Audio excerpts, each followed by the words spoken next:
So here's the payoff for the Los Angeles Times, the Chevy showroom. Get the Chevy employee discount for everyone. And it has an entire section, 8 pages, or you can call up the Angels and try to win a Malibu. You can go to SoCal Chevy, and you can join the bridge to the past. Actually, they say to the future, plugging into the future. But really, it was the past where GM had plug-in cars, not the future. The HHR, supposed comparisons, 30 for the HHR, and only 28 and 27 for the Scion and the Mazda, if you believe it. The Malibu, 32 versus 31. The Silverado, 20 versus 18 and 17. But, you know, at the end of the day, these are selected numbers, and you're still stuck with a GM vehicle. And that's the curse of GM. And now we look at some of the dealers that GM gives its cachet to. Not only employee pricing, you pay, we pay, but $7,000 less, in addition to $2,000 less than what we pay. And of course, these numbers are all sort of made up on convenience. We see that most of the trade-ins here, with the exception of this Avalon, are all GM cars. They're all basically GM loyalists trading in their GM car for new GM cars. So GM is down to the core constituency. And here's the Sierra Chevrolet. Once again, free hot dogs, live DJ, come join the fun. But extreme discounts for everyone. And trying to get rid of the 2008s. Rancho Valley Chevrolet. Casa de Gonzalez, S&J Chevrolet, and look at all this stuff. Wow, we've got employee discounts for everyone. You've got 30 miles per gallon. We've got Equinox. We've got, we call it the Ox, the Trailblazer, and we call it the Tail Chaser. The Suburbidon and the Avalanche. Wow, $5,000, $6,000 off. Okay, let's go take a look at S&J Chevrolet just at a random to see what they're actually going to be pulling in today on Labor Day, the busiest weekend of the year. There's another one, and another one, and there's this 8-page supplement. If they put this much money into the EV1, they would have thousands of them, millions of them on the road right now. Solar production today is only 2.6 kilowatt hours. That's enough to go about 10 or 12 miles. But it's still early and it's a cloudy day. So let's see what it was yesterday. You press this thing as the menu button. They don't tell you that. And then this is the logging button over here. You see yesterday it was 19.7 kilowatt hours. Enough to go 80 miles or 100 miles. Day before that 17.5, and then 14, 21, 18, 21, 22, 19, well 20, 20, 22, 23. So enough to go 100 miles a day in an electric car such as the RAV4 EV, but more importantly, with time of use pricing, probably enough to go 120 or 150 miles, because we produce in the daytime and we charge only at night. The reason we have 2 EVs from Toyota in our driveway, 2 Toyota RAV4 EVs, is because GM took our cars away. And besides, these are the best EVs ever made. Solar power is no longer, odd. So, you can see there's just out of random, there's a big old solar installation on that house. So it's not that unusual anymore. So people could run their cars off their solar roofs if they wanted to, if they had a plug-in car. So this is a cold test. I have not checked what the story is, and this is just at random. We're going to take a look at this Chevrolet dealer that was advertised in the Chevrolet showroom.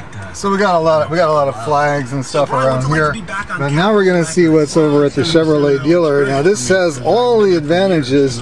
Now here's the Nissan dealer. There's a lot of people over there. But let's see what the Chevrolet dealer has. They had all the advantages of being listed on the Chevy showroom. So they have some business over there in the Toyota dealer, I guess. And there's some people over here in the Nissan dealer. But notice I'm afraid to park on the Chevrolet lot because they might confiscate my EV. Now there's a customer. And other than that, this guy just drove up in his Lexus. And he's shopping for a Chevrolet probably. And there's one. But there's the other three guys sitting around. They're just waiting. They're just waiting for something to happen. Nothing much is happening here.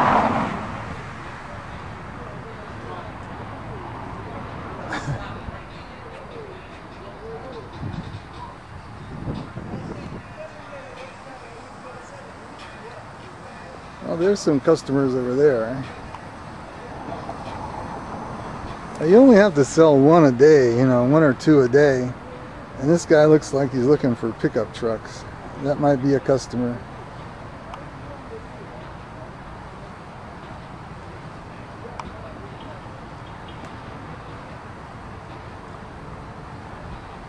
But the rest of them are all sitting over there, just shooting the breeze.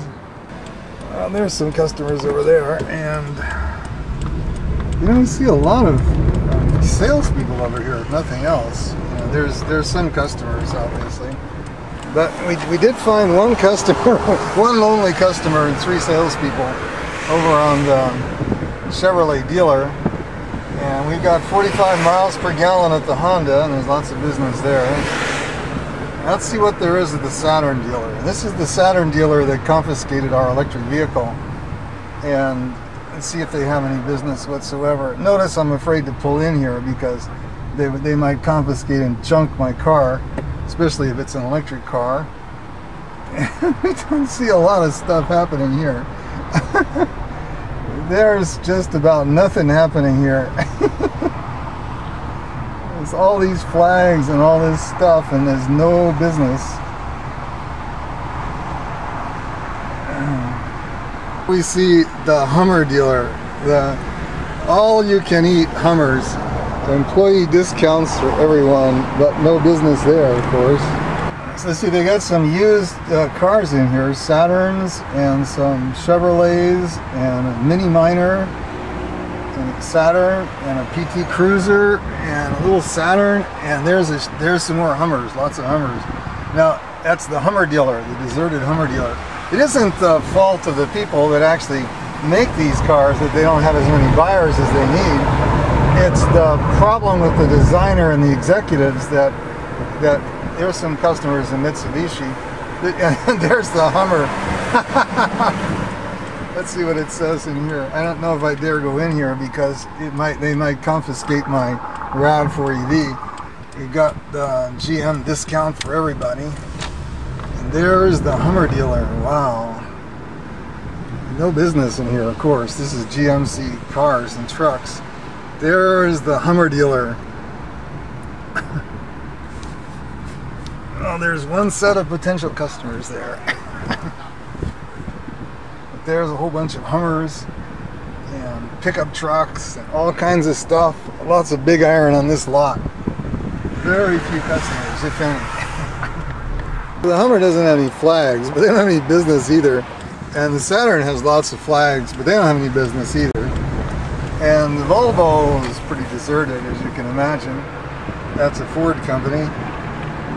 Honda and all those, the Toyota and all that have lots of. And here's the poor Chevrolet dealer. You know, like I say, it's not the fault of the workers. The GM blames the workers for the fact that they don't make the right cars, and that's just wrong. You know, because the workers don't design the cars. The workers do what they're told to do. But nevertheless, GM blames the victim here, and they're still pretty calm over here. They got this one potential customer still in that Lexus that drove in there. I don't know if he's left yet, and of course this looks like it's deserted here. There's not much business, just a collision service and stuff. Walking out, they didn't get him. Here we see the giant eagle at the Nissan dealer. Those Toyota people weren't very friendly. Maybe they're not selling so many either over there. Maybe they should get a RAV4 EV back into business. And maybe all these people would do a lot better if they had an electric car for sale again. Gas isn't even that high right now. You know, it's only $4.15 a gallon, and it's been coming down. You know, and so there's really no excuse for them not having any business except that they're making their own kind of cars. I hope that water over there is recycled, but I doubt it.